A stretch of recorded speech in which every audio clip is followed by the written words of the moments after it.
Hey there, I'm Colin Weston, host of the Mod Golf Podcast. Welcome to our YouTube edition of our latest episode. And today I already had a really great conversation with Alissa Kacar, who is new to the game of golf, only been playing for a couple of years. So I love the journey she has been on as a beginner golfer. And as things have occurred, she has become, as I like to put it, almost an accidental Instagram influencer. And we're going to get into that. But we're also going to talk about more about her golf experiences and how to get more women involved in the game. So I'm going to hand it over to you. So, Alissa, welcome back to the Mod Golf Podcast. How's it going? I'm doing great. Thanks for having me. I'm excited to be here. See, you're looking very golfy today. That looks like either you just got off the course or you're just waiting for this to end so you can get out and swing a club again.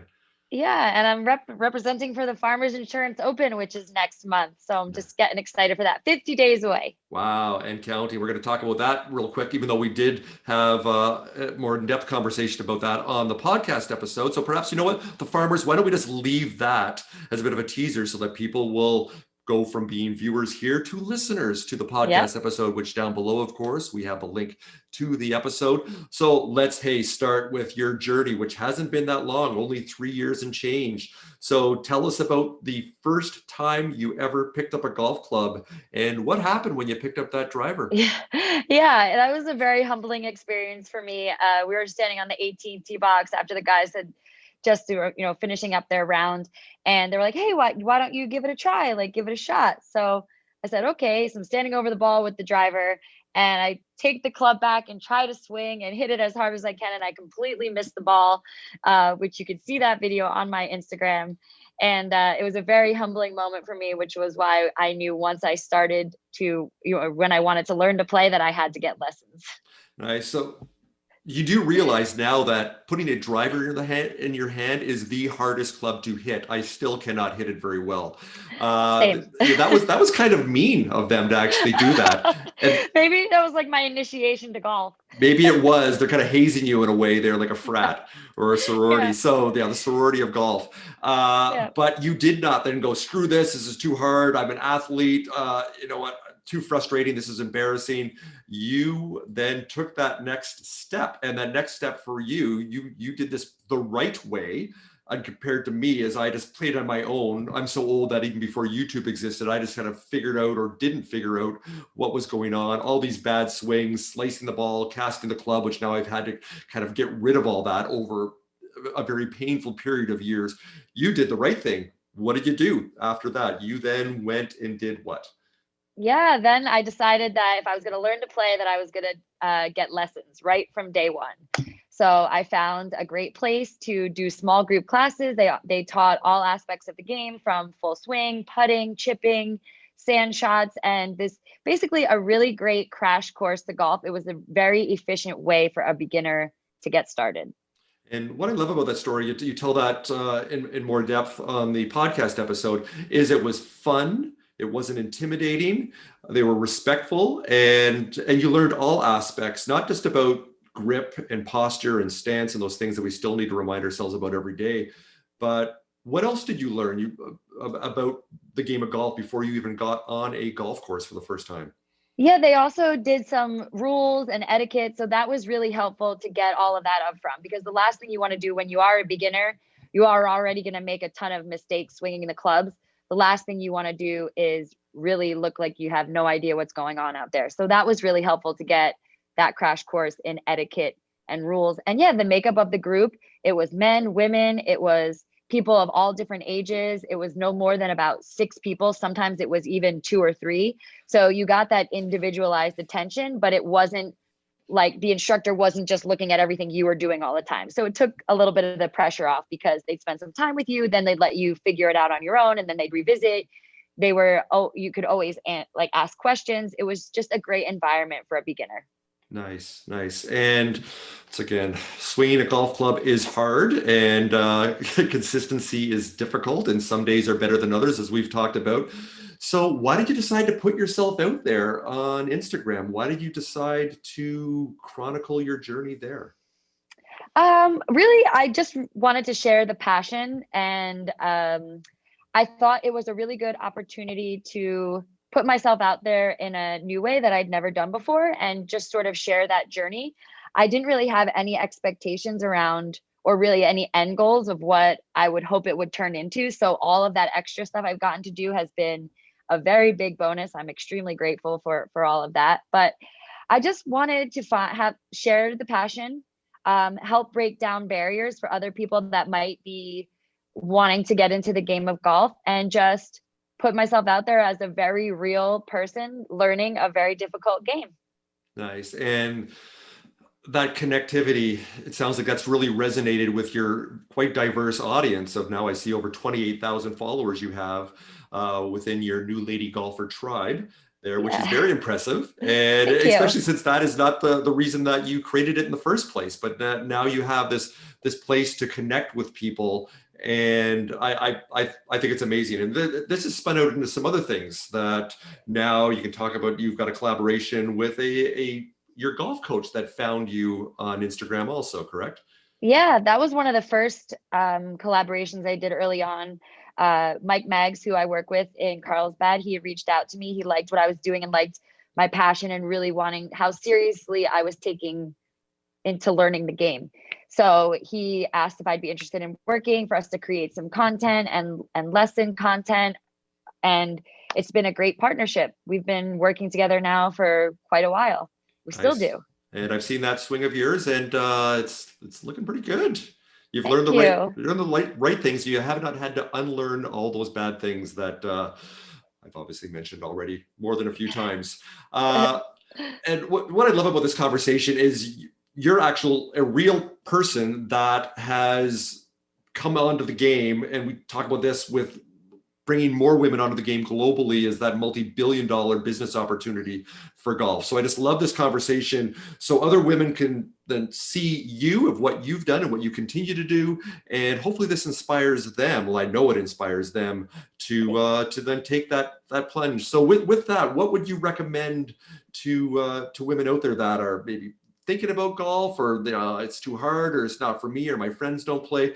What would be your recommendation to them to get them involved for the first time? Yeah, so my number one recommendation that I really give anybody is to seek out that professional instruction. I love the small group environment that I started in. It was very welcoming, not intimidating at all. So I would suggest finding a local range.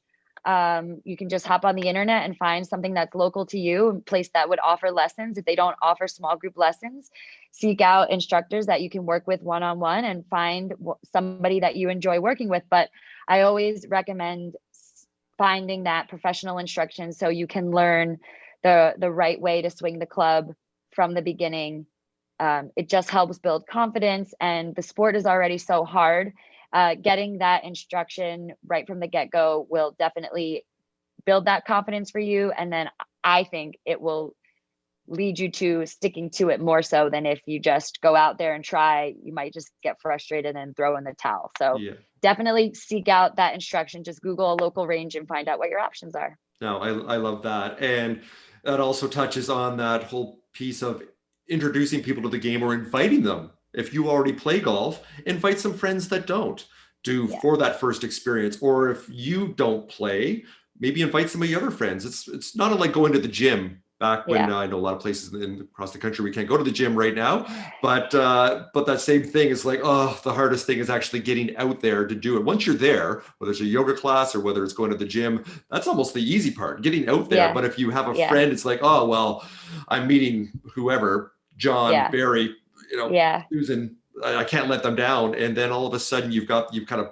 pull each other along, whether that's through motivation or guilt or all the above. It Yeah. works, right? Yeah. So Yeah. invite people, whether you've not played Yeah. before. And so that power invitation is so strong, which we've talked about with other women entrepreneurs on the podcast, whether it's Sandy Cross with the PGA of America, or Alissa Kacar with Women's Golf Day, and Women of Color Golf, and Sister Golf, and Latina golfers, all these amazing groups that are fostering community with women to introduce them to golf and to meet new friends. And also it's good for business. Why don't we talk about this a little bit? For you, obviously, business-wise, things that stones you didn't even know that were out there, you're starting to turn over. I believe you're also on Fox Sports now as a host, and you're doing some other things at the Farmers. So why don't you quickly tell us about some of those awesome things? Yeah, so a lot of doors have opened for me through my Instagram journey, which has been awesome. I'm extremely grateful. I get to work with the Farmers Insurance Open, and you can hear a lot more about that on the podcast. And then I also host a monthly golf show, co-host. It's called Golf Life, and it is found on regional Fox Sports channel across the entire US. And then you can also watch the episodes on YouTube. All you have to do is search Golf Life and it comes up, and we get to review different golf resorts and all the different golf brands and products that you can find that are from new to old, all different brands that have been around for a long time, new brands that are trying to make waves in the golf industry. So that is, and that opportunity also allows me to connect with a ton of other golfers, specifically women, that enjoy doing the game all around the country. So I'm very grateful for those two big opportunities that have come my way. Amazing. And down below, of course, we'll include all of those links in the notes here. But just to finish up here, I want to ask you this, because to really appreciate golf, just like a lot of things in life, it's about moments and experiences, kind of those heightened moments there. So let's talk about that. We talked about kind of your almost your fail Yeah. situation there was swinging a driver and missing. Let's talk about Yeah. the good things. So in your 3-year golf journey so far, tell us some of the most awesome things. If you got a hole in one, if you come close, can you remember certain shots or certain Yeah. experiences? Just quickly share some of those with us. Yeah, I actually in my first year of playing, I did have a hole in one. It's a little controversial, I'd say, because it was on a par three course. But again, I'd still be happy to buy everybody drinks. So does it count? I It don't know. totally I think it counts. does. Yeah. Totally counts. Yeah, I think Yes. it does. So that was really cool. Like was telling you on the podcast, it took me months and months to get my first birdie. Every time I had a birdie opportunity, which they didn't come along that often at the beginning, I would be filming the putt to see, like, to get my first birdie on film, which is also on my Instagram. Quite the celebration. I'm still searching for my first eagle. I've had two chances, and my second chance ever eagle putt happened yesterday. And it was the first time I've ever been disappointed to get a par. Which again, you'd think you'd never be disappointed with that. But longest drive, I think I've gotten one out there like 250. That's like a big thing for me. And again, like I know you said you did, but I haven't broken 80 yet. So I'm trying to hit that milestone and then get my handicap into single digits, which is also proving to be a tall task. But I mean, this sport, there's every day is different. You never know when those special moments come. So it keeps you getting back out there. Amazing. Amazing. I just love hearing your journey and the excitement you have around the enthusiasm, the energy around golf. It Yeah. sounds like you are just getting started, that this is a game that you will be playing now for the rest of your life. I don't think you're going to be hanging up your clubs anytime No, soon. So, no. hey, I may end up getting a few more gray hairs sooner, but that's okay. yeah, well, I've already got a lot of those that golf's given me some of those other life experiences have given me the rest of them there. So Yeah. so hey, why don't we end it there? Because of course Yeah. we do want to encourage our viewers to listen to our podcast episode, which we talk Yeah. about all kinds of other great things too, which I'm not even going to reveal right now.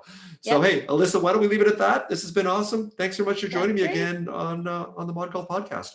Absolutely. Thank you so much for having me. It was all my pleasure. I really appreciate it.